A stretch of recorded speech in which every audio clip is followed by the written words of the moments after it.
माननीय पोलीस आयुक्त नवी मुंबई श्री मिलिंद भारंबे साहेब यांनी महाराष्ट्रामध्ये प्रतिबंधित गुटखा आणि नशायुक्त पदार्थ आहेत हे कोणी बाळगते विक्री करते यांच्यावरती कारवाई करण्याचे सक्त आदेश नवी मुंबईतील सर्व पोलीस स्टेशनला दिलेले आहेत.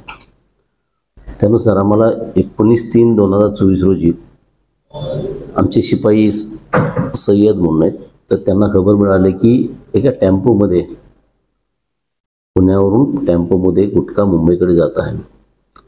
त्यानुसार आम्ही वासीगाव या ठिकाणी ट्रॅप लावला हायवेवरती. जसा तो टेम्पो आला तसा तो पकडला.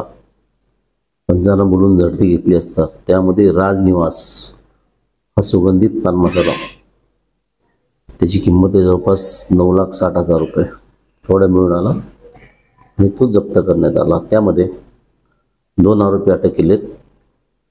एक आहे मोहम्मद सैफ नौशाद अहमद शेख आणि दुसरा आहे सिद्धू अण्णाप्पा बोधने.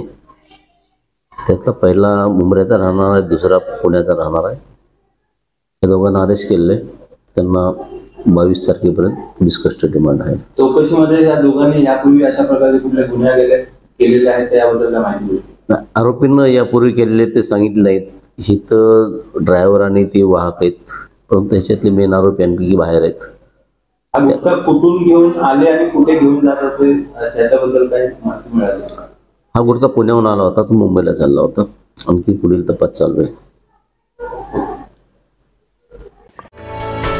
For more news updates, do subscribe, like, share and comment. Clipper 28.